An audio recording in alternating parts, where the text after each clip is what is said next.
जय साथियों, मैं संदीप आपका आपके YouTube चैनल संकल्प विद संदीप में पुनः स्वागत करता हूं। आज दोस्तों हम दो शब्दों पर विशेष चर्चा करेंगे। पहला, आमंत्रण और निमंत्रण में क्या अंतर है।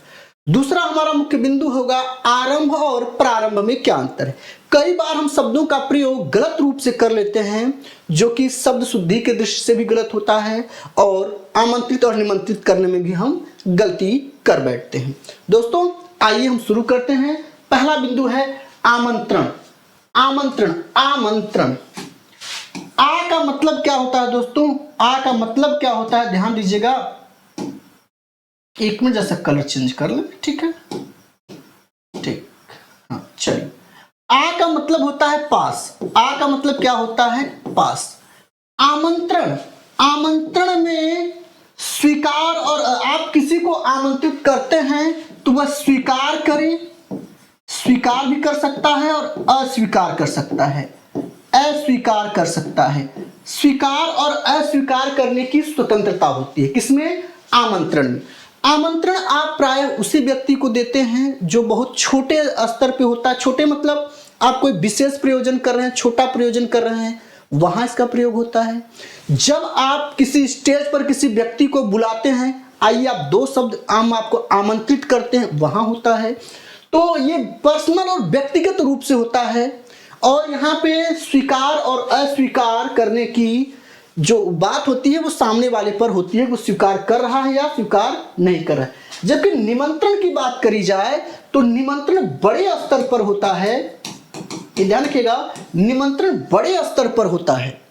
और निमंत्रण जैसे शादी विवाह में निमंत्रण देना, युद्ध के समय पहले एक राजा दूसरे राजा को निमंत्रित करते थे, चलिए आइए फरिया लेते हैं, इस मैदान में मिलते हैं, निमंत्रण वो होता था। या सहयोग मांगने के लिए भी क्या करते थे?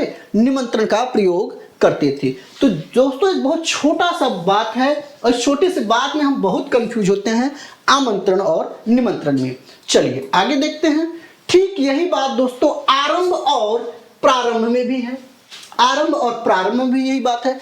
आरंभ का मतलब है जब दोस्तों पहली बार हम किसी कार्य को क्या करते हैं? पहली बार हम किसी कार्य को शुरू करते हैं, वो क्या है? आरंभ है। लेकिन हमने किसी कार्य को रोक दिया, अर्थात कहने का मतलब किसी बच्चे का पहली बार हमने कक्षा 1 में क्या कर दिया? कक्षा 1 में उसका एडमिशन करा दिया।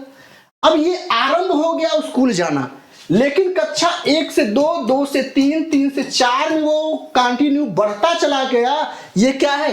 प्रारंभ है।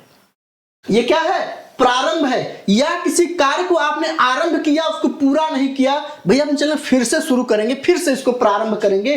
अधूरे कार्य को भी पूरा करने के लिए, अधूरे कार्य को पूरा करने के लिए भी इस शब्द का, पूरा करने के लिए भी इस शब्द का प्रयोग करते हैं। किसका? आरंभ और प्रारंभ का, ठीक है। आरंभ और प्रारंभ में हम मानते हैं कि आपको जरूर समझ में आया होगा। दोस्तों वीडियो कैसा लगा जरूर बताइएगा, कमेंट जरूर करिएगा। ऐसे रोचक तथ्यों को, रोचक जानकारियों को हम लेकर बीच बीच में आते रहेंगे। जय हिंद।